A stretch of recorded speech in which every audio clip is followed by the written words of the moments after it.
Welcome to the Around the Block podcast presented by PrepVolleyball.com. We're your hosts, Jimmy Pompeo and Sam Heyman, here to give you the inside scoop on all things prep.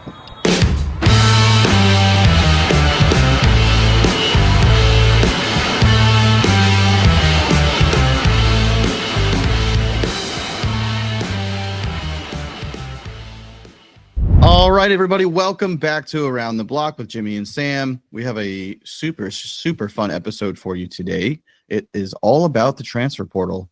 So some big names have entered into the portal. So we're going to talk a little bit about the portal, what it is, how it works, what it could mean when you see big names or multiple players enter the portal. So let's do our housekeeping first. Award season continues, but nominations are closed. So please don't try and send any more nominations. We appreciate it. But we're done. They're pretty much locked in at this point. Mm-hmm. Make sure you use promo code podcast for how much off, Sam? 25. Do you think I know by our 23rd episode how much I'm supposed to say? Make sure you like and subscribe. Give us 5 stars. So the reason this episode came about is because I am forever scrolling on X, and I just happened to see some big portal announcements, big D1 names that have entered the portal, and a couple of people that have already signed with new schools. Yep. So I wanted to talk about the portal and what it means and how it works, and what we can kind of prognosticate based on who enters the portal. Sure. Absolutely. And we do have, and at the time of recording today, we are waiting on some pretty big news as far as the larger, broader issue of the NCAA settlement with the student athletes and the impact that that's going to have on the landscape at large. That's kind of shaping a lot of this behavior and these actions from student athletes and potentially how that ties in. So we are recording on the 17th of December, and we are waiting on, let me see. We are waiting today. We are supposed to get an estimate of the monetary settlement that will be made available. Now, I don't know if that means that that's going to include the total number of dollars that's going to be in the settlement, or if that's going to have anything to do with the pool of funds that's initially going to be made available to allocate to student athletes. I think that number has kind of already been locked in. So we'll see. We have, it seems like we're going to be having updates with this through the first quarter of 2025 when the final hearing for settlement approval comes through in April. But yeah, this is it seems like the dominoes have certainly begun to fall. I'm gonna need those numbers on my desk by first quarter 2025. Yeah, I'm just practicing my business lingo here.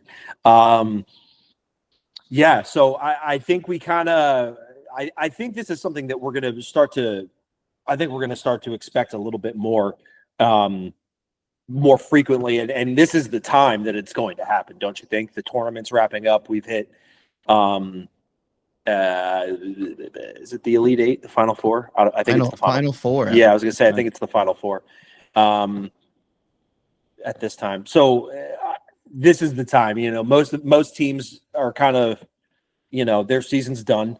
And the conversations for what's going to be happening have likely already happened, and now we're just starting to see the actionability of these players start to kind of take place. And, we've already seen some names transfer out of big time programs, like you mentioned, and I'm sure we'll touch on a couple of them here in a couple minutes. But initially, I think my thought process is this period of time, during tournament, we've got the convention that's going on. I think we're going to start seeing this time of year kind of be that free agency period for volleyball and for the rest of the fall sports that are wrapping up.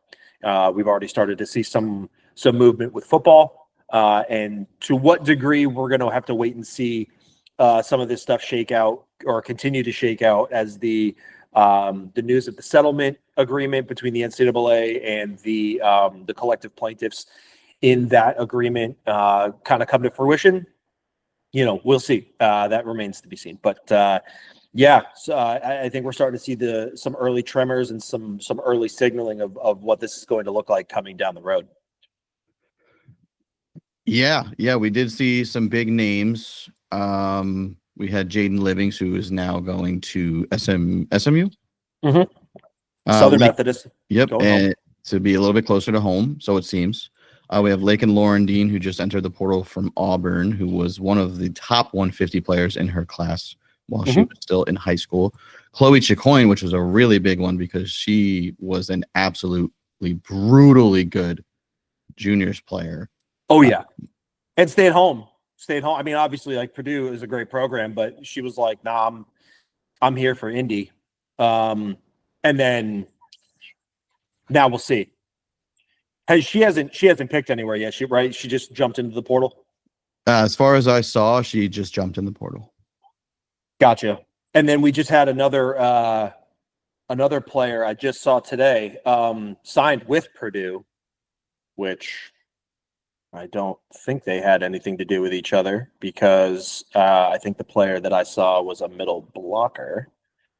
Let me see if I can find who that was real quick. I didn't save the post. I should have. Always save the post. Yeah. And I'm seeing now, just today, a bunch of football transfers hitting the portal too. Oh, it was Lindsay Miller from a double transfer because she started at Notre Dame, then went to USC, and is now going to Purdue for her graduate year.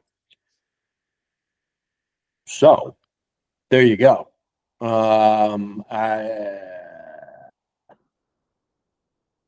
SMU 3 hours ago. Welcome home from USC. Favor Onyewu. Another one. My goodness. So SMU is an interesting case because I think that that's a school that is seeing a lot of success in a number of their sports, and I do believe that that's driving a lot of their actionability in the transfer portal because I think they're going to be making meaningful offers to student athletes to bring them into the fold. And I think that they are going to have a considerable pool of NIL funds to lure or make it more attractive to be there. Not to mention the fact they're in the DFW area. So you're talking about a huge metropolitan area that has a ton of opportunities in it. And we've talked about it on the show before. The state of Texas loves sports. And the collegiate environment in Texas is very hungry for winners. And I think the monopoly that UT at Austin, Texas A&M, Baylor, and a couple of others have enjoyed in the past may be coming to an end because I think these funds are going to bring a little bit more parity into the mix, for other schools to start to bring in some of the country's top recruits. So that's two USC transfers that are now ending up at SMU in the last 2 days? Yeah, I think two days. Yeah, it's something I do want to touch on for sure, because I have a couple different scenarios that I kind of want to play through. Sure. But I wanted to go through the many reasons why players enter the transfer portal, because there's so many different reasons that it could be. And the first one, and I was curious about this, so I actually looked it up. I wanted to know if coaches were allowed to ask players to enter the portal. Like, if you have a player in your program, are you allowed to say, hey, look, we're not going to have a spot for you next year. I think you should enter the portal. And yeah, you can. Oh, you definitely can. I think it's one of those. I think it's all about how you formulate the conversation, obviously. It looks like LSU teased a LSU volleyball teased a new transfer yesterday, but they didn't say who it is on their Twitter, X, whatever you want to call it. So Probably working on the graphics now for social. SID's working overtime right now. That's for sure. I'm working with AI on the graphics right now for the announcement for the transfer. I'll have it done by tomorrow. Hey, I'll tell you what, some of those AI graphics look pretty darn good. I'm not gonna knock anybody. So I think I do think that this is going to continue to be a developing thing. Like we could probably do an entire series just on what the portal's going to look like for the next couple of months. And I don't necessarily think that that's going to be unusual going forward. I think this is going to start being the norm where we have a kind of a free agency period. And this is what it's going to look like. We're going to see big names. We've already mentioned a couple, Chloe Chacoin for, a number of years was the name coming out of that region. And so, it's going to be one of those things where I think, depending on what your institutional agreement looks like with the school you choose to start your career with, it's not necessarily going to be a 4-year thing. And even if it is, if you decide to take that grad year, the odds that you stay, I think it seems like they're diminishing more and more. So I do think that this is kind of going to be what the new landscape of things looks like for the foreseeable future, or at least along the trajectory that we're on currently.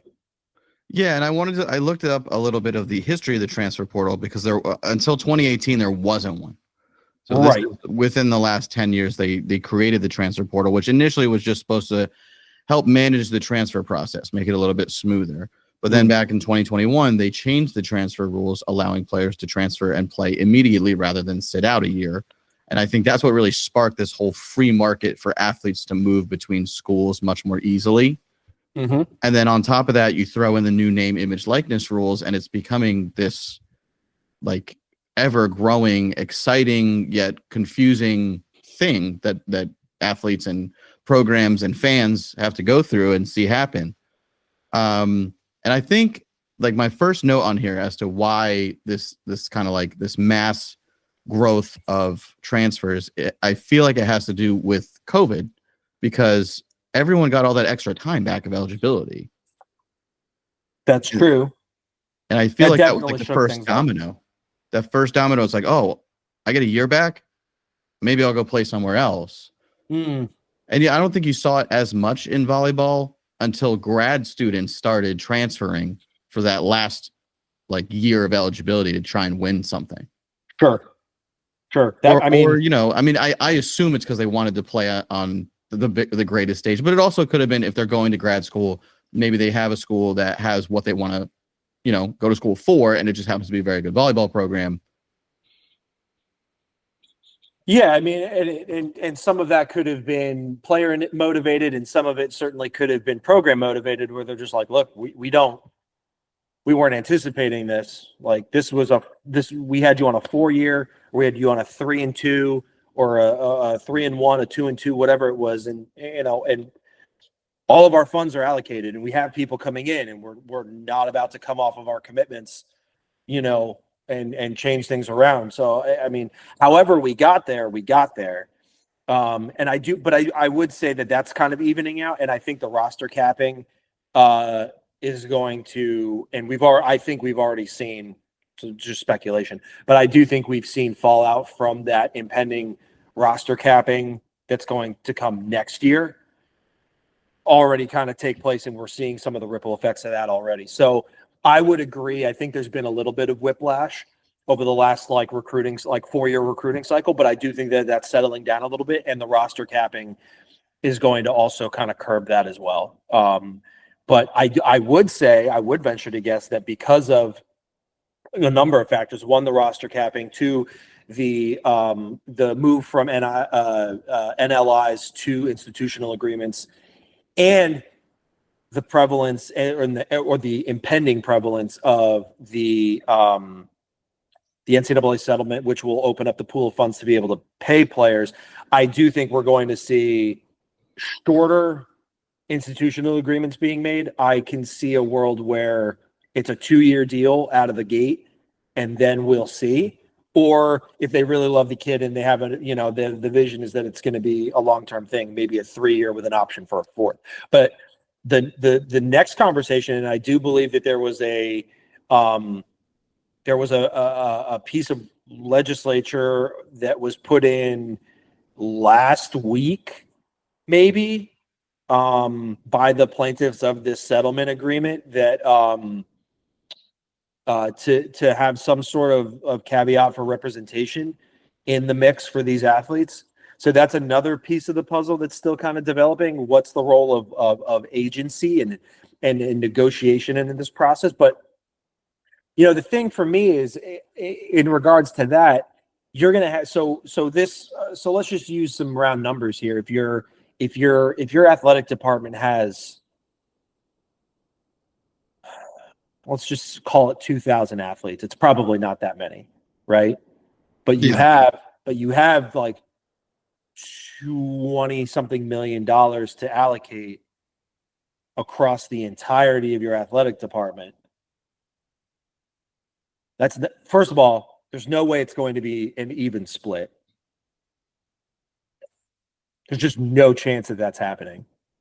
And then we're gonna have upwards of a couple of hundred of student athletes with representation, because you'd have to assume that football, basketball, and maybe a couple of other sports are going to have some high profile athletes that are going to come into their negotiations with representation. So now these institutions are going to have to collectively bargain with how many agents, how many people's agents. Some of them may be co-represented, but still, like, what's that going to look like? And then the conversation is going to easily come into the okay, we're capped. We have a litany of other athletes that we have to facilitate this process with. Like, what are we talking about here? How are we going to do this? So I find it interesting that the conversation, I do think that players need representation. Let me just get that right out of the way. You do need to be represented, but I'm curious to see what the parameters going forward now look like, and what institutions are going to push back and say, look, that's great. I'm glad you think your athlete is worth $5 million a year. That's not happening. Because if they're worth that here, that's fine. But that means that now we have $18 million to give to the rest of our athletic department. That doesn't make sense. It just doesn't. Because I think the number is going to be 23 in this first year. That's the max cap? That's the max cap. That's what you're going to be maxed at capping. But now that's the pool of funds that the NCAA is allocating. Doesn't include NIL. Institutional NIL, mind you. We've already seen some big time programs and their booster clubs formulate these, if you want to think about it politically, action, super PACs, right? That are going to be able to funnel money into the program. Tennessee, Ohio State, Texas A&M, huge dollars. So I think that that's going to become the next piece of the conversation after we get through with this settlement, and that's not going to be done until April. But what are the limitations that external, non-institutional supporter groups are going to play into this, right? And what's the cap they're going to look like? Yeah, that's a good question, because if let's say I was an external booster and I wanted to pay an athlete for their name, image, and likeness, how is anybody going to tell me how much I can pay that person? Well, that's the thing. Is right now, I don't know if you can. If you're a local business and you go to someone and you say, we want you to represent our car dealership, or our restaurant, or our law firm, or whatever. I don't think there's any breaks on that. I think right now, if you're enough of an identity to pull the deal, you can pull the deal. Like Travis Hunter and Shedeur Sanders, like they're making an obscene amount of money on their NIL deals. And it's completely independent from the school. Yeah. Like I'm pretty sure I just saw something today or yesterday that like Travis Hunter doesn't make any money from Colorado's NIL pool. I mean, it Something doesn't. If he was given the option, let's say, like he's making all this money from NIL independently. Yeah. And he had the opportunity to save his institution's money for someone else and make the team better. Yeah, I think that's obviously you would hope he would do it. I think that's exactly the reason why. So, you know, how many people are going to do that? I don't know. Travis Hunter seems to be kind of a unicorn in this respect. Like everything that's coming out about this guy is like, he's just class act, really good dude. So, which you love to hear, right? But like at the, you know, on the other hand, it's like, okay, how many people are going to be willing to do that? How many people have the same platform as him? And, you know, what on the other side of it, what's the implication coming from those external, I guess we could call them investors or interested parties who want to, you know, utilize these student athletes to promote their businesses? You know, because what's going to happen? Like Google's going to come in one day and tell some kid, like, we're going to give you stock options to be a representative of our brand. And they're going to be worth literally hundreds of millions of dollars. Like, are we going to get to that? I don't know. I mean, they might as well be professionals at that point. I mean, Coach Oriema, you know, I think we're very quickly going to leapfrog this semi-professional business, and it's going to just be wide open. Because that's, I mean, really, that's where we are. Like, that is the trajectory we're on. Like, let's not make any mistake about it, right? Like, we're talking about institutions paying money. So a franchise paying these athletes money, and then their own sponsorship deals. And, you know, we're calling it name, image, likeness, but I mean, it's an endorsement. We just don't want to call it that because it doesn't sound as, I don't know, amateurish. We're keeping the amateurism, which is only important, which isn't important for, you know, basketball or football. So it doesn't, like. I would say name, image, likeness is a good name for it, though, because you'll have independent athletes who maybe have a great outgoing personality. They'll become popular on social media. They'll become sports influencers. And that's not really like, they're not promoting anything but themselves. You know, they're using their name and their image and for themselves. Well, they're using it for themselves, but it's on behalf of somebody else, and they're promoting a product or a service for somebody else. So it's like sometimes, yeah, but I mean, there's influencers out there that their content is just them. Maybe they like think about like a D1 college golfer. They start an Instagram or a TikTok giving golf tips. They got millions of followers. They're gonna get paid from TikTok or Instagram or whoever, but it's not like they're promoting somebody else's stuff. It's their stuff. Yeah, but then their page gets picked up by TaylorMade, Callaway. I mean, yeah, the opportunities will be there. Yeah, sure. So I mean, it's just the pathway. Like they prove themselves to be, you know, a competent competitor, and then they, you know, then a little bit of personality comes into the mix, and people like them, and then then they get picked up. That seems to be the, you know, one way to do it. Certainly, if you're not, you know, a high profile recruit in football, basketball, or some other sports. Yeah, and that's kind of like what I wanted to talk about too, is like with this transfer portal, with all the new changes that feel like they've happened so fast, like there are many more reasons outside of NIL that people are transferring. And I kind of wanted to go through some of that stuff as well. Yeah, we kind of got hijacked on NIL, didn't we? It's just because it's the big hot button thing, but like what percentage of college athletes is it really impacting? I think we would have to get some pretty intimate behind the scenes details on that, you know, for like personal communication with these people. And, you know, I don't think that's the space that we're necessarily in. So I would say that, I mean, it runs the gambit, right? Like it could be any number of things, all the way from, player and coach not getting along. We've seen that in the past where it's just like a clash of wills, irreconcilable differences, and we have to part ways because it's going to be best for the program and everybody else here and for the player and the coach and the staff and all that. I think more and more we're seeing, we referenced it before, but the roster cap that's coming, I think that some programs have over leveraged themselves for the class of 2026 with their current roster, and they've had to make some changes. I think we've seen a couple of cases where that's been, the situation. Not to be cynical about it, but I wouldn't be surprised if some athletes are looking around saying, well, shoot, like if I leave now, I can sign a new deal, a new institutional agreement with somebody else, and I can make more money because they have an NIL pool that's going to pay out.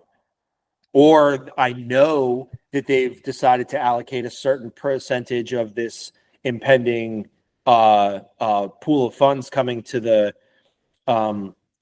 student athletes at each institution, and say like, hey, listen, we know volleyball as a whole is getting X percentage, and we're going to give you X percentage of X or Y percentage of X percentage. And so, or it could be something as I just wanted to be closer to home. That's what I like. My list of like, not generic, but like more like everyday reasons, like being closer to home, better play opportunity or more play opportunity, major life changes. Maybe you have a parent or a family member that you want to be closer to if they're sick. Mental health is one too. Like you just want to be in a space where you feel more comfortable and confident. Maybe you don't like the size of your campus or your class sizes or your professors or your major or whatever. Like that's what it used to be. All of those things. Yeah. And now it's like money. Well, we have a number of financial situations that could come into play, right? Where before that was, I mean, before it may have been the case, just kind of under the table-y, we're not really going to talk about it, but we kind of know what's going on. Maybe not in volleyball so much, but certainly in other sports, basketball, football for sure. And I think that's part of not the trouble, but like kind of the double-edged sword of it all is like volleyball exists in this interesting place where there's a ton of interest in it in a lot of places in the country. And certainly once we start getting towards tournament time and we start talking about the nation's top programs, like they kind of have the juice that would indicate that some of these financial conversations would be the driving factor for some of these players. But across the board, I don't necessarily think that that's true or has been true in the past, but now I do think it will be. Very much so. Yeah, and it kind of makes you like, I don't know, volleyball in terms of collegiate sports entertainment, there's so X amount of established sports, right? Everybody loves college basketball because of March Madness. Everybody loves college football, especially now that they have the actual playoffs and all these bowl series. Like True. Volleyball is growing in terms of popularity and exposure so fast that you almost wonder, like, is it going to be able to keep up with how fast the NIL and portal thing are growing at the same time? Like, I feel like it's going to be a little messy at first. Oh, yeah. It always is at first. And there's always that concern, like, the sport is growing at the professional level. It's growing at the college level because of NIL. Like, it could be a mess for a while. Like, it could just look real bad. It could. It could also go really well. I mean, depending on how, leadership within the game decides, things are going to go. We've talked about it, but, the Olympic sports kind of take their marching orders from football and basketball, and, we're going to have to see. But I do think that with these agreements coming in and the settlements from the NCAA coming down, I think that the opportunity for individual institutions to dictate what level of influence volleyball is going to have on their campus has never been greater. Because now what we're saying is, okay, maybe we sponsor football, we sponsor basketball, and they're, obviously they're going to get, the primary focus and attention of these funds, but that's not to say that volleyball and other sports can't get a larger percentage compared to other institutions, which could make being a recruit to these schools a bit more appealing and draw in, prospects from a different caliber or level of talent and ability that they may not have had before. So while it could be messy, I do think that there's a new frontier for programs that have maybe not had it quite as much spotlight or much of the shine nationally to come into the fray and say, hey, look, like, we're here now and we're going to make it a problem for the established powers that are there. Yeah, and I mean, just on X, because of the Elite Eight and now these semifinals, like I've seen more and more people posting on X. Like, if you haven't watched women's volleyball before, it is insanely exciting, insanely fast, incredibly entertaining. Like their numbers for streaming, for television are like rapidly growing, which is awesome. Yeah, absolutely. I mean, and not for nothing, but we're seeing it at the institutional level, and I don't mean the schools. I do mean the the media carriers. ESPN is now carrying, what is it, the Elite Eight through the championship match I think so. On flagship. I can't remember. It's that, and then I guess the new pro leagues. There's going to be a bunch of those streaming on, like, I forgot what channel, Fox Sports, NBC, or I forgot, CBS Sports. Like the exposure is getting there, and throughout every avenue, whether it's television or streaming. And I really think we're like right at the precipice of an explosion of growth for this sport. Yeah, I mean, we're at an inflection point, I think they call it, where large scale mainstream adoption is like right there. It's right on the precipice. I think these pro leagues need to spring on this, and they need to start getting outside investment to be able to keep these high level athletes here in the States. And that's where it needs to start. So, like, again, volleyball has been a grassroots game in this country for generations. And I do literally mean generations. And the unfortunate part is that our best players either don't continue to play after college, or they go to Europe, or they go to Asia and they play there. And not for nothing. And I did an op-ed piece on this a couple of months ago. The highest paid female volleyball player makes over $1 million US a year. And I think that's in, I can't remember, so I'm not gonna say. But point being is that the gap between I think the Pro Volleyball Federation, PFV, is going to be like, their top contract is going to be like $175,000 a year this year.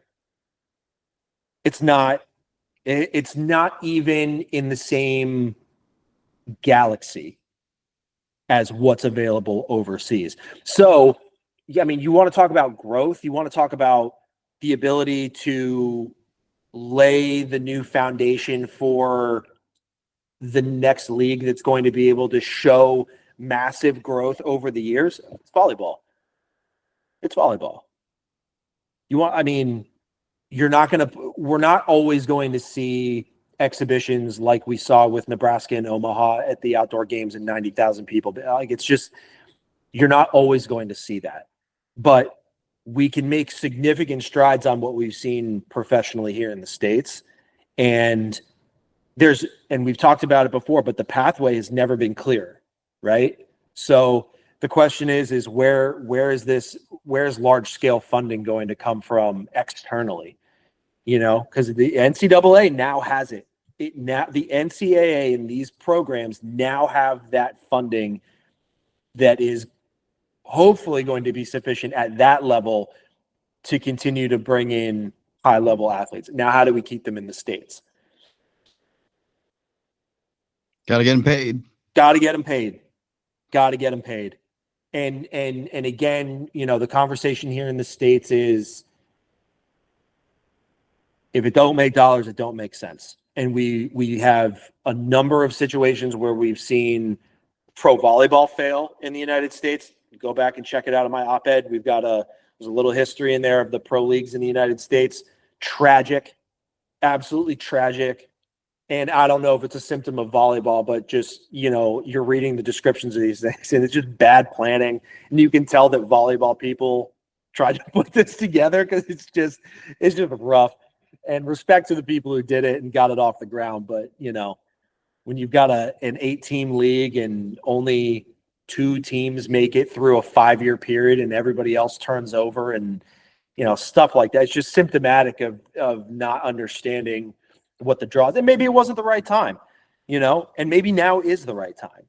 But, we're seeing the NFL experience unprecedented highs in their revenue generation, interest in baseball, hockey, everything's up. Everything's up. And so I think the question becomes is how can volleyball become that premier women's sport that's elevated to the point that it has widespread mainstream adoption, And I do think you're right. I think we're getting there. And I think the NCAA has been at the forefront of that progress for a long time now. And it shows.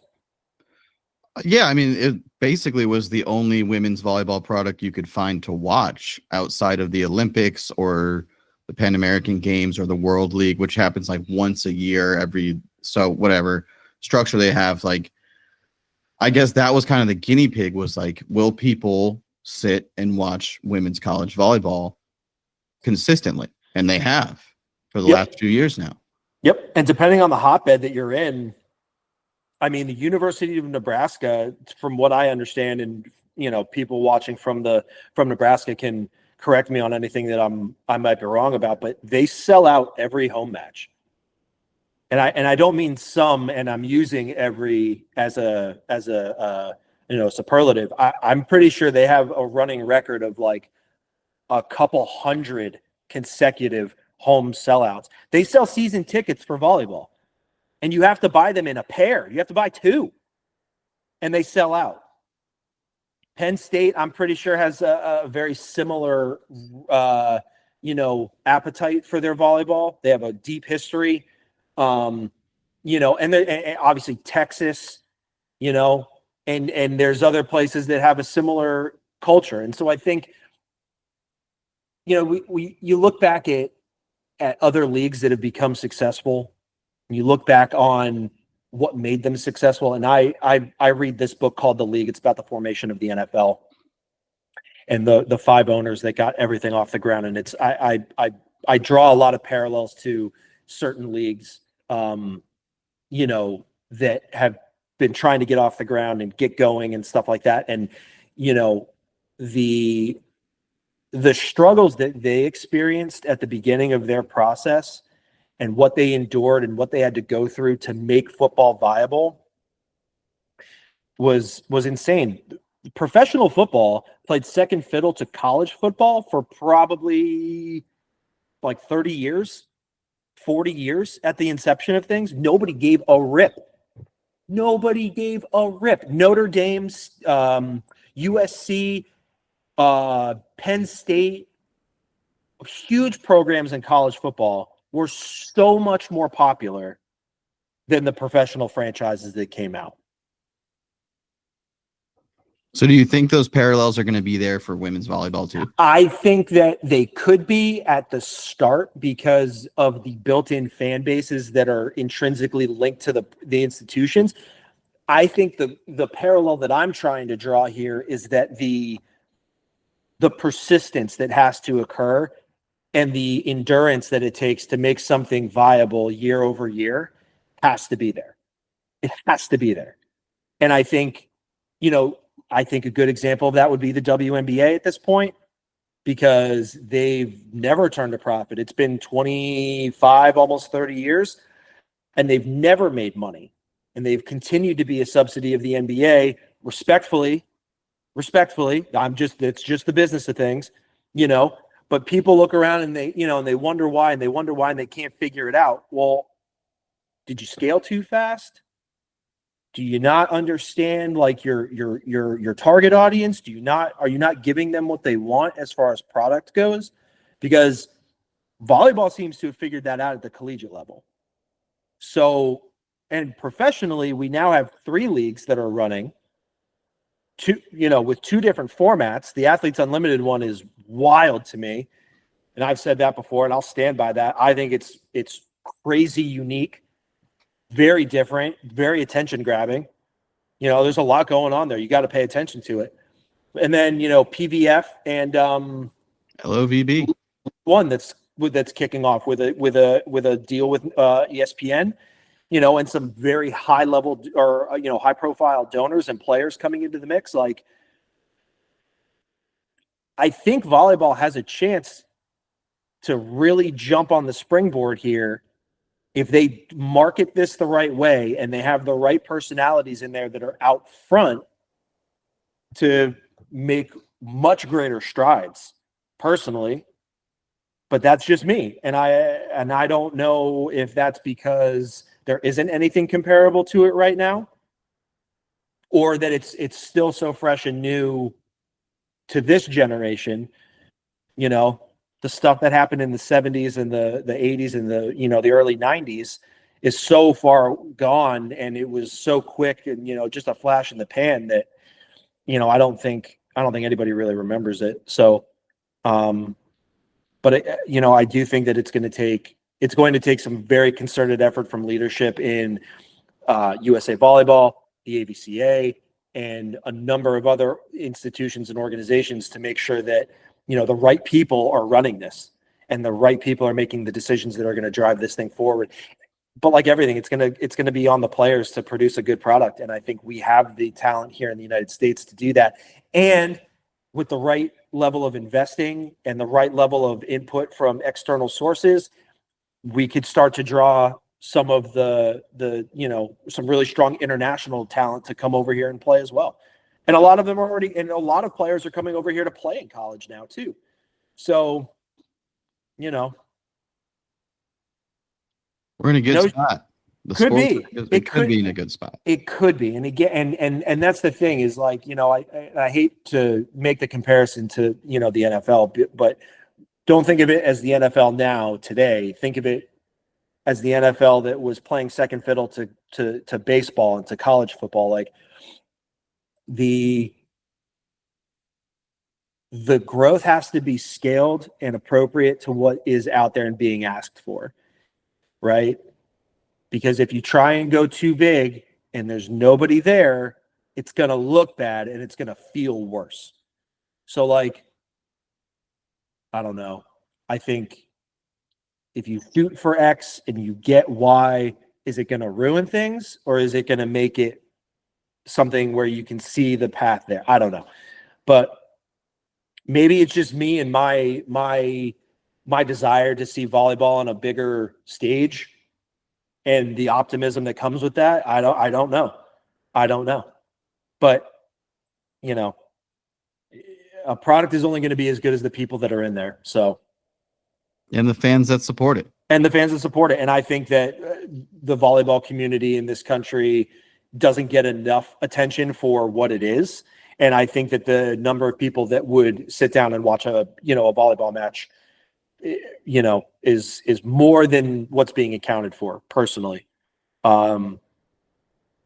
It's quick. You're not sitting there for 3-4 hours. 5-set match is an hour and a half.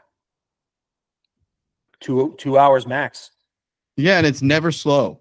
No. Even if no one scores and the rally is like 90 seconds long, it's always exciting. Yeah, 100%. There's very little downtime.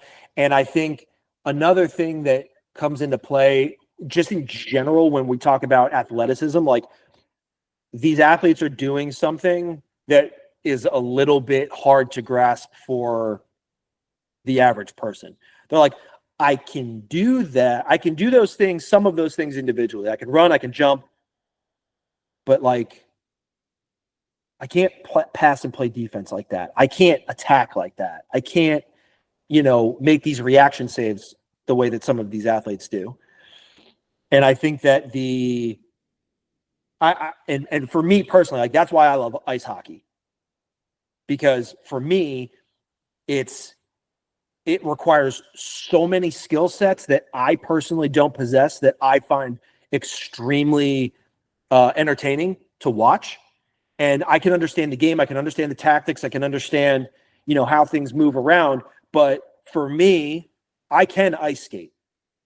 But skating at 20 miles an hour, having somebody try and hit me and bump me off my balance while controlling a stick and a puck, trying to beat a goalie in a little kick, like I find it entertaining because it's something that I know that I can't do.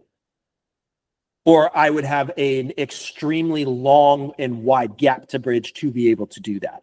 So that's where I find the entertainment in it. And I think that people with volleyball feel the same way, because you can go out and knock the ball around in your backyard, but to watch teams handle serve, handle passing opportunities, and work in transition and work through systematic processes to score consistently, most people can't do that. Most people can't do it. And a lot of people who play organized volleyball can't do that consistently. Like, we watch plenty of volleyball, right? I mean, we do. Hitting. I would say more than the average person. Probably. It's probably a good thing given, this is what we're doing. But yeah. No, I just think that, in general, I mean, and we've kind of tangented it pretty hard off of what our original topic was. But, I'll put a little bit of bow on my part of this. I think going back to the kind of the Wild West that's going on in the NCAA right now, I think there is a legitimate pathway to pave to have athletes that understand that their end goal is professionalism, and that shaping their collegiate process, and having that start sooner may bring about a better product down the line, because people are going to be focused on what that's going to be rather than what's right in front of their face. Again, and this may just be my optimism about it because I want to see it. I don't know. No, I agree with you. I think I would love for what you said to happen, and it very well could. It could also go the other way, and it could spell disaster for the long run. I guess we'll have to find out. Well, I guess we'll have to wait and see. We have to wait and see what this the first step is going to be what happens later today. As the estimate for the monetary settlement comes out. I don't think that news has dropped yet. At least I haven't seen anything. I don't know. I've been in the studio. Yeah, in the lab. In the sun. Yeah, you're getting blasted, my boy. Every podcast, I just get all the vitamin D. Well, it could be worse. I have to take my vitamin D today, too. Thanks for reminding me. You're welcome. That's what I'm here for. Yeah, Brody. It's been so cloudy down here. So cloudy. That's surprising because we had snow last week for the first time. Oh, nice. And then we had about 3 days of rain, and now the sun is out just in time for the podcast. Love it. Love it. Anyway, so I guess circling back to the transfer portal stuff, I think this is a symptomatic reaction from everything that's going on, kind of as a whole. Like, it's not, I think it's going to continue. I think it's going to accelerate. I think we're going to see more of it. And I think we may even see more come. Well, the spring will probably bring more, like after the holidays. But I am curious to see when the final pieces of the puzzle start to come in. Like March 3rd, 2025 is the motion for final approval in response to objections. And I think between now and then we may see some, but I think after that, and maybe even after the April, 7th? Yeah, the April 7th date, like once everything starts to really lock in and become finalized, that we may see a lot more after that too. But, I don't know. We'll see. Gonna have to wait and see. Yeah, I mean, it's just like that. And unfortunately, with so much of this, that does seem to be what the situation is, because there's still so much up in the air. And I think that some institutions are kind of looking around like, okay, well, we know that our roster is going to be capped and we know we're going to be able to pay our players, but we don't know what our allocation is going to be, and we don't know how it's all going to work with our institutional agreements. So we'll see. But that April 7th does fall a little bit before the 2025-26 calendar starts, because I think the academic calendar kicks over in July, like July 1. So, unless that's just the financial piece of it. But I do think that that's when the official, sometime around there. So there could be a lot of activity after that April. So like April, May could be an absolute circus. But we'll see. I wish I had more to go on here, but this is kind of uncharted territory. The unknown. The great unknown. Into the unknown. What we do know is that we appreciate everybody who's here listening, who's been taking in this experience with us. As we get towards the end of the year, we are very appreciative of all of you who've taken the time to listen to what a couple of stooges have to say about the game, and we're very thankful for the opportunity to sit here and be able to do this with all of y'all. So thank you. Yeah, we actually got some really good feedback on the coaching podcast that we did last week. Oh, word! A few people had actually reached out and texted me, said that they loved it and they felt seen, which is great. That's what we go for, That's what we're here for. It's I think you have to. I think if you've been in there and it, everyone's experience is different, but there are certain things that kind of translate to everybody, because there are some things that just exist in every level of coaching. Like you're gonna run into it and you're gonna have to deal with it. So it's one of those things where, if we can help bring a voice to some of those people that don't really have one or don't understand how to advocate for themselves or their programs or whatever it is, like, I'm here for it. I'm happy to be able to do it. Never thought I'd get a chance to, but here we are. Yeah. No, I think it's great when we can connect with people who are going through the same things that we went through, and that makes them feel like they're not doing it by themselves. Oh yeah, because it can fantastic. be such an isolating experience. Yeah, man. So to everybody out there who listened to that episode and felt identified with and maybe took away something that might help you and your team and your organization, like, we hope we can do more, to be honest with you, because being a team lead in whatever capacity you are, whether you're an assistant coach, whether you're a trainer, whether you're a director of ops, or you're the head coach, like, in so many ways you're on an island, and it's a hostile island because you're getting it from all directions. You're getting it from the top. You're getting it from the people that organize things, for success, for results. You're getting it from the parents. You're getting it from the student athletes. You're getting it from supporters, depending on what level you're at. Like,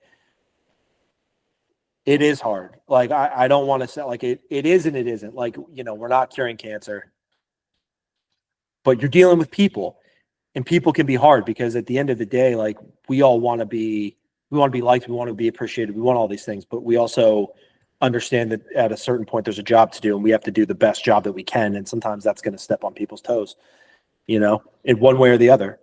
And in a very results-driven field, results matter, and that can be hard too. So hang tough. We're with you. And if there's ever anything that anybody listening needs help with, you can reach out to us, and we're happy to help however we can, if we can. So hang in there.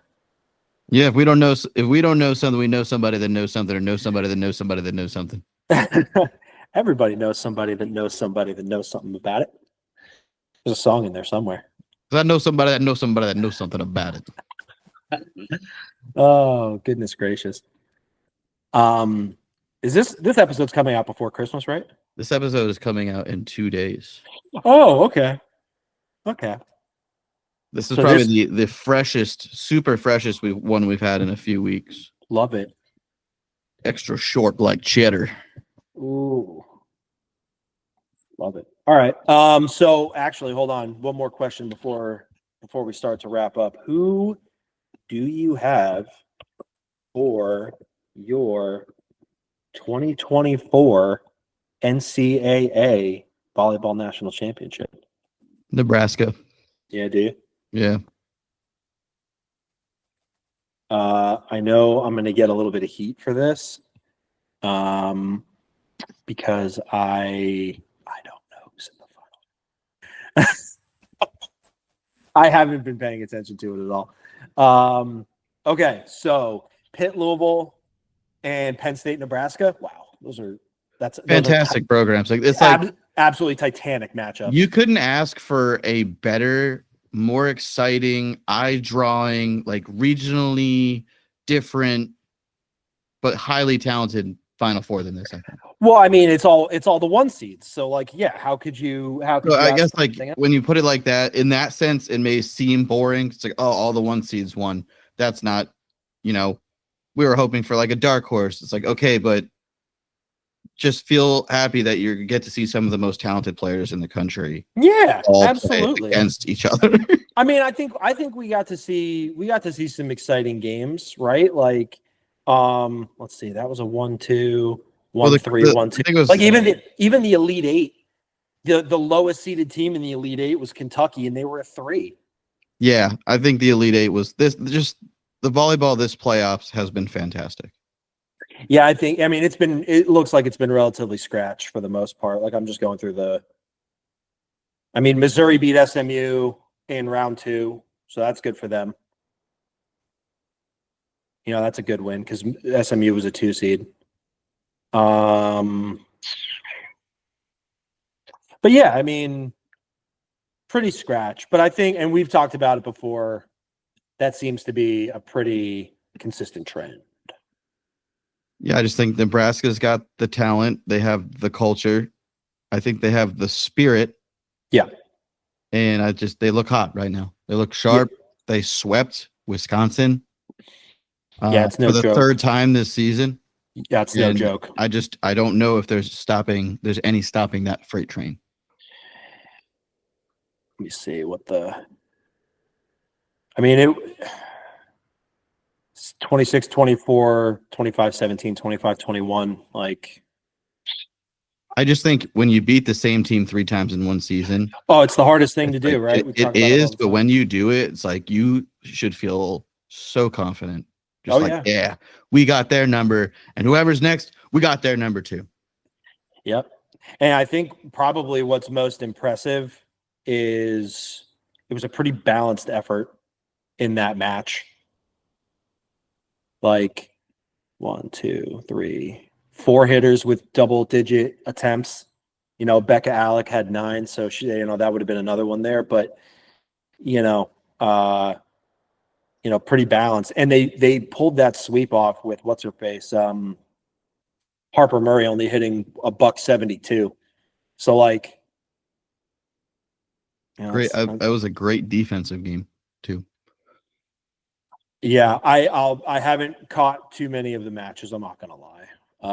We've been busy, we got stuff going on. We do got stuff going on. So I would say boy.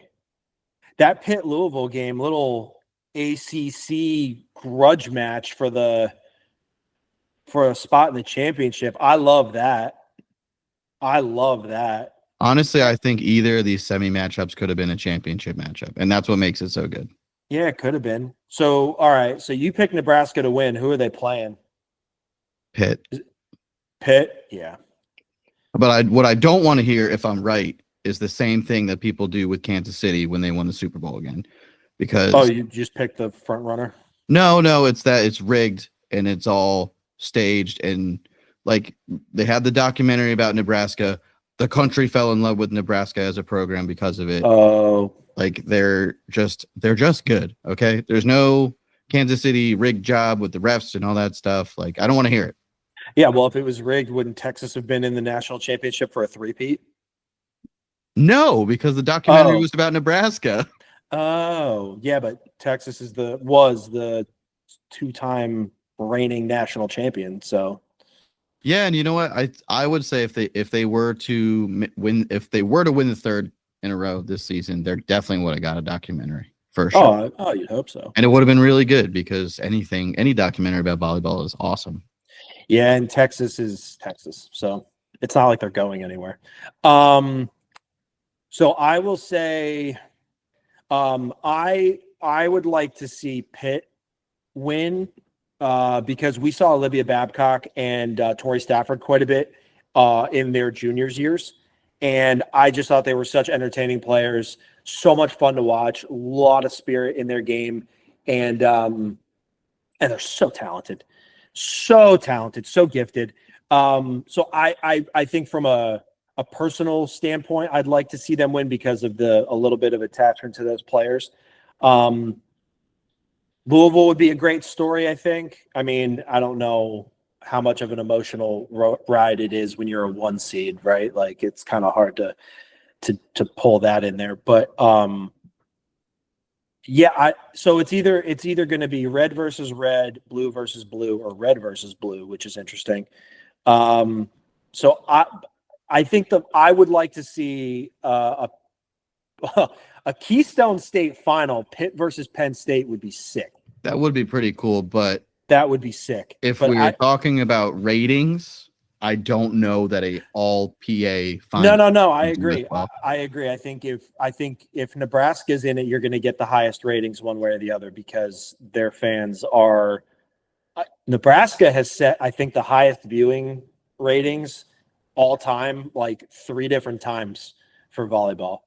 So, I mean, if you're a script writer, you probably put Nebraska in there. So I think Pitt, Nebraska is probably the final. I'll go. I think I'm with you, but I don't think I'd be upset with any matchups in this. I mean, it's 4 1 seeds.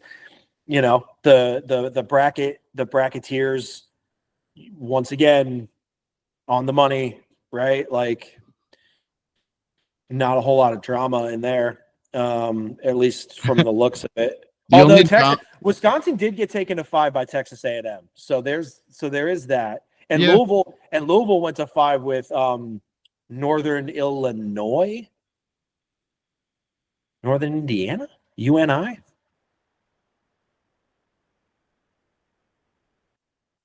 Which one is that? I should know, but I don't. I don't know. It just says UNI. Anyway. Let's see. Did anybody else have any drama? Yeah, Creighton took Penn State to 5. Yeah, that was a little bit of a heartbreaker for me because you know how much I love Creighton and yeah, Coach Booth is awesome. Yeah, my buddy Brian used to do all the data volley stuff for them for a while. Yeah. Pitt went to 5 with Oregon, so it's not like it's been just a complete romp, you know, but who took out? Oh, Stanford beat Florida. Oh, Florida. Come on, Mary. God. She's gonna have like 2,000 wins by the time not really, but she's gonna have so many wins. They gotta get her a natty. They gotta. Hey, you never know. No, you don't. I mean, it's not gonna be this year, but could be next year. You know, Florida throws in some cash in there. She doesn't run her program that way.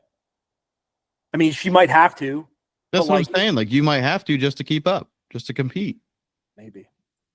Because if you don't make dollars, it don't make sense. That's true. But I've always respected Coach Wise for the way she runs her program and for all of the communication coming out of that camp. That's like, she loves the players that she recruits. They love her, and there's more than just volleyball development going on in Gainesville. And so I've always found that I mean, obviously I have a ton of respect for other coaches in the country too, but she's one of my favorites.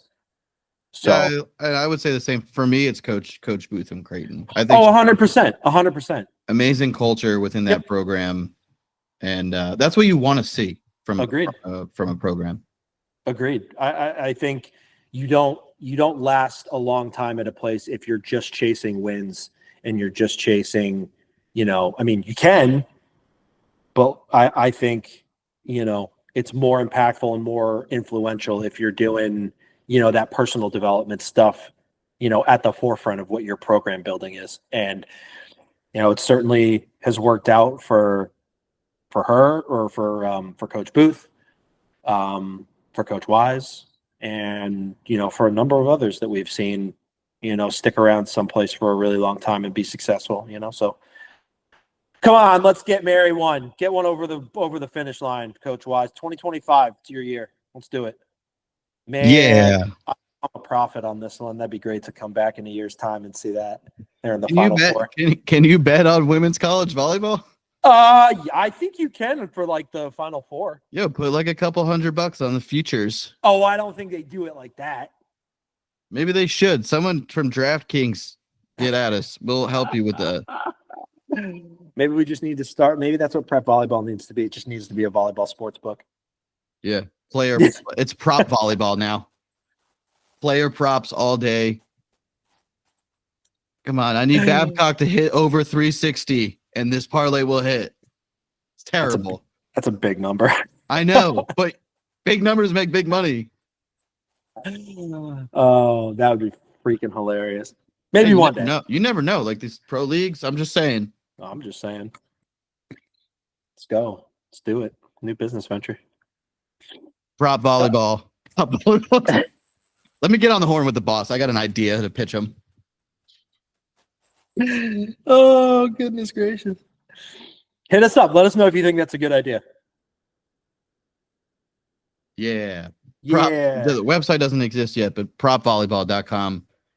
For the best parlays and odds in volleyball gambling. So stupid. Let's get out of here. I can't do this anymore. All of our traffic would be coming from Nebraska. Yeah. Oh, they'd be killing it too. All righty. So that's that. We're not gonna. We've got a lot left to figure out with the portal and all of this stuff coming down the pipe. But I mean, we're here to, as things start to develop, we're here to talk about it and kind of get into more of it. But we've got a lot more coming down the line. So stay tuned. Yeah, and as usual, be good to everybody. Yeah, propvolleyball.com for the best gambling odds on college women's volleyball.